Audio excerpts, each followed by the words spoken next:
Operation सिंदूर के समय जब इंडियन नेवी का नेवल स्ट्राइक ग्रुप पाकिस्तान के पास पहुंच गया था और पाकिस्तान के टारगेट्स को लॉक कर दिया था, उस समय इंडियन नेवी की जानकारी लगातार कैसे लीक हो रही थी, ब्रिटेन के F-35 फाइटर जेट्स की पार्किंग फीस क्यों कैलकुलेट की जा रही है, भारत ने अमेरिका की अजीबोगरीब वीजा रिक्वायरमेंट्स के ऊपर क्या संदेश दिया है, इसके अलावा भी काफी सारी इंपॉर्टेंट अपडेट्स आ रही हैं जो आपको मेन स्ट्रीम के न्यूज चैनल्स के ऊपर भी देखने को नहीं मिलेंगी, इसलिए इस वीडियो को एंड तक देखिएगा। सबसे पहले बात करते हैं यूनाइटेड किंगडम यानी कि ब्रिटेन के F-35 स्टेल्थ फाइटर जेट के बारे में।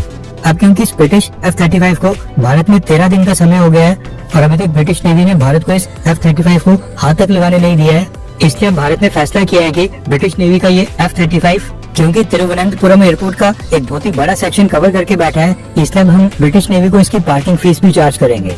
रेफरेंस के लिए आपकी स्क्रीन के ऊपर आर्टिकल का स्क्रीनशॉट है। न्यूज निकल कर आ रही है कि केरला एयरपोर्ट ने ये डिसाइड किया है कि वो पर डे 26,261 रुपीज F-35 की पार्किंग फीस के तौर के ऊपर चार्ज करेंगे। केरला एयरपोर्ट के एडमिनिस्ट्रेशन का मानना है कि 13 दिन का समय हो गया है, अच्छे जेस्चर के लिए हम 4-5 दिन, 6-7 दिन या फिर 8-10 दिन वेट कर सकते थे, लेकिन अब 13 दिन से ऊपर हो गए हैं एंड अभी भी कोई पता नहीं है कि ब्रिटिश नेवी कब अपने इस फाइटर जेट को यहाँ से रिमूव करेगी। इसलिए अब केरला एयरपोर्ट की पेशेंस भी खत्म हो गई है और एयरपोर्ट अथॉरिटीज ने पार्किंग फीस चार्ज करने का फैसला किया है। क्योंकि ये F-35 एयरपोर्ट के एक बड़े सेक्शन को कवर करके बैठा है, सिक्योरिटी रीजंस के कारण यहाँ पर दूसरे किसी एयरक्राफ्ट को भी आने की परमिशन नहीं है और भारत को CISF के जवान को इस F-35 की सिक्योरिटी के लिए दिन रात तैनात करके रखने पड़ रहा है, इसलिए फैसला किया गया है।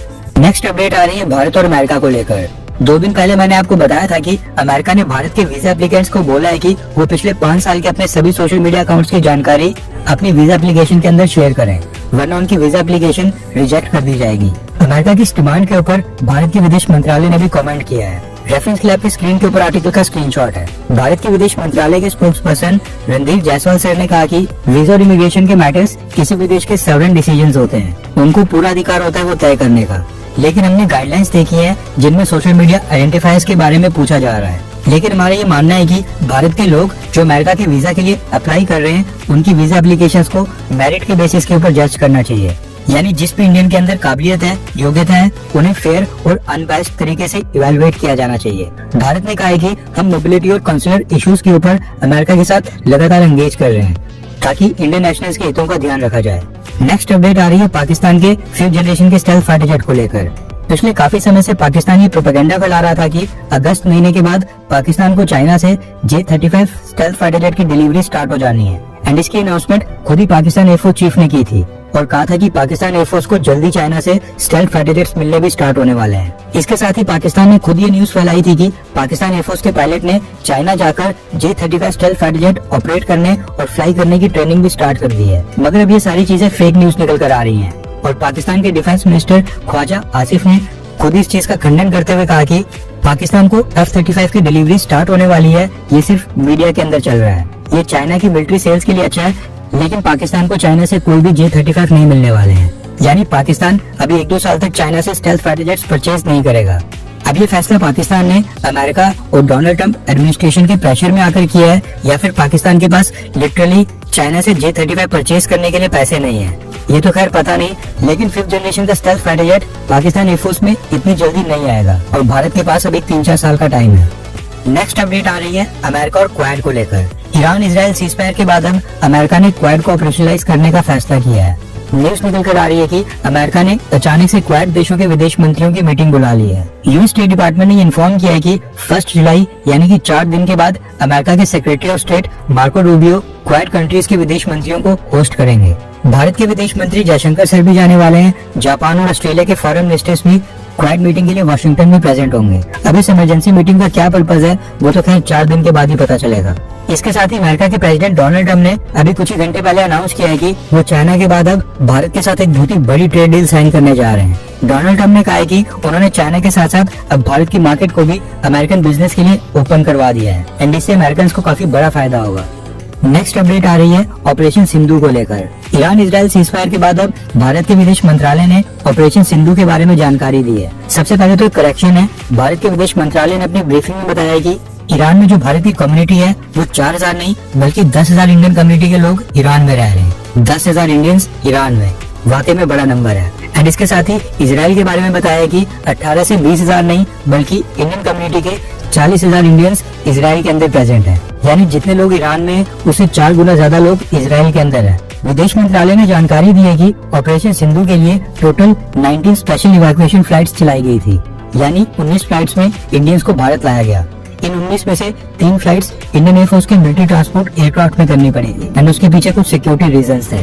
अभी टोटल 19 फ्लाइट्स ऑपरेट की गई। इनके अंदर 4,415 इंडियंस को इवैक्यूएट किया गया, जिसमें से 3,597 ईरान से आए थे और 818 इजराइल से आए। इसके साथ ही भारत के विदेश मंत्रालय ने बताया कि भारत ने total 14 overseas citizen of India को भी रेस्क्यू किया है, जो दूसरी कंट्रीज के सिटीजन थे। इसके साथ ही नेपाल के 9 सिटीजन थे, श्रीलंका के 4 सिटीजन थे एंड एक इंडियन की एक ईरानियन स्पाउस को भी भारत ने रेस्क्यू किया है। नेक्स्ट अपडेट आ रही है यूक्रेन से।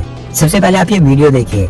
पाकिस्तान के साथ रिसेंट कॉन्फ्लिक्ट में भारत के S-400 मिसाइल डिफेंस सिस्टम्स ने रिमार्केबल काम किया था, लेकिन यूक्रेन के ऊपर विश्वास करें तो यूक्रेन वॉर में S-400 मिसाइल डिफेंस सिस्टम्स लगातार फेल हो रहे हैं, खासकर लो फ्लाइंग कामिकाजे सुसाइड ड्रोन्स के खिलाफ। ये वीडियो यूक्रेन ने रिलीज की है और उन्होंने सबूत के तौर के ऊपर वीडियो फुटेज के साथ ये बताया कि उन्होंने S-400 सिस्टम के 4 रडार्स और एक S-400 लॉन्चर को ही न्यूट्रलाइज करके नष्ट कर दिया है, जिसके बाद अब रशिया बैकफुट पर आ गया है। नेक्स्ट अपडेट आ रही है बांग्लादेश से। दरअसल बांग्लादेश में प्रोफेसर मोहम्मद यूनुस की गवर्नमेंट ने अब एक नया प्रपोजल लाया है, जिसके मुताबिक बांग्लादेश में कोई भी एक व्यक्ति 2 बार से ज्यादा प्राइम मिनिस्टर नहीं बन सकता है, मैक्सिमम 2 टर्म्स ले सकता है। बांग्लादेश में सरकार का कार्यकाल 5 साल का होता है, यानी 10 साल से ज्यादा कोई भी व्यक्ति वहाँ पर प्रधानमंत्री नहीं बन सकेगा। प्रोफेसर मोहम्मद यूनुस ये जो रूल ला रहे हैं ये अमेरिका में भी है। अमेरिका में भी एक व्यक्ति केवल 2 बार ही प्रेसिडेंट बन सकता है। प्रोफेसर मोहम्मद यूनुस के इस प्रपोजल के खिलाफ बांग्लादेश की main opposition party Bangladesh nationalist party खड़ी हो गई है। बीएनपी का कहना है कि इस तरह के संवैधानिक फैसले लेने का प्रोफेसर मोहम्मद यूनुस के पास कोई भी राइट नहीं है। वो एक इंटरिम गवर्नमेंट चला रहे हैं और उनका काम जल्दी से जल्दी चुनाव करवाने का है। इतने बड़े बड़े संवैधानिक फैसले एक इलेक्टेड गवर्नमेंट को ही करने चाहिए, जो लोगों द्वारा चुनकर आई हो। वैसे कई सारे लोग प्रोफेसर मोहम्मद यूनुस के इस फैसले का समर्थन भी कर रहे हैं। नेक्स्ट अपडेट आ रही है जयपुर से। इतना कुछ होने के बावजूद देश में गद्दारों की कमी बिल्कुल नहीं हो रही है। दरअसल लेटेस्ट मामला राजस्थान के जयपुर से सामने आया है। देश की राजधानी दिल्ली में जो नेवल हेडक्वार्टर्स हैं, वहाँ पर विशाल यादव नाम का ये व्यक्ति अपर डिवीजन क्लर्क की पोस्ट के ऊपर काम करता था और काफी इंपॉर्टेंट जानकारी इसके अराउंड होती थी। अभी जो पहलगाम हमले के बाद रिसेंटली पाकिस्तान के साथ ऑपरेशन सिंदूर और बाकी डेवलपमेंट्स हुई थी, उस दौरान इस विशाल यादव नाम के अपर डिवीजन क्लर्क ने इंडियन नेवी हेडक्वार्टर से कुछ क्लासिफाइड डेटा और इन्फॉर्मेशन चोरी करके पाकिस्तान हैंडलर को फॉरवर्ड कर दी है और इस इन्फॉर्मेशन के लिए इसको 50,000 रुपए पे किए गए थे। नेवल हेडक्वार्टर्स के अंदर डायरेक्टरेट ऑफ डॉकयार्ड डिपार्टमेंट होता है, उसमें ये पोस्टेड था। विशाल यादव नाम का ये व्यक्ति हरियाणा के रेवाड़ी से है, लेकिन इसकी तलाश जारी थी और इसको राजस्थान के जयपुर से पकड़ा गया है। अब 1 बाय 1 करके पुलिस, NIA, मिलिट्री इंटेलिजेंस सब इसको इंटेरोगेट करके पता लगाने की कोशिश कर रहे हैं कि इसने कौन कौन सी क्लासिफाइड जानकारी पाकिस्तान को फॉरवर्ड की थी। हैरानी वाली बात तो ये है कि ऑपरेशन सिंदूर के समय भारत इंडियन नेवी को ट्रम्प कार्ड की तरह इस्तेमाल कर रहा था, जो कि गेम चेंजर साबित हुआ और पाकिस्तान के ऊपर प्रेशर बना। उस समय हमने इंडियन नेवी के नेवल स्ट्राइक ग्रुप को भी अरेबियन सी में डिप्लॉय कर दिया था और ये विशाल यादव इंडियन नेवी की जानकारी पाकिस्तान को फॉरवर्ड कर रहा था। एंड भारत की foreign policy, defence news, economy और ग्लोबल अफेयर्स का सही एनालिसिस हमारे चैनल का मिशन है और ये मिशन आपके सपोर्ट के बिना अधूरा है। अगर आप चाहते हैं कि सही और ऑथेंटिक एनालिसिस आप तक लगातार पहुंचे, तो इस वीडियो को लाइक करें और हमारे चैनल को सब्सक्राइब करके बेल नोटिफिकेशन ऑन करना मत भूलिए। आपका एक लाइक हमारे चैनल को ग्रो करने में काफी मदद करेगा और एक सब्सक्राइब ये सुनिश्चित करेगा कि आप किसी भी इम्पोर्टेंट अपडेट को मिस ना करें। अगर आपने हमारे चैनल को पहले से सब्सक्राइब किया है तो दिल से धन्यवाद। जय हिंद, वंदे मातरम।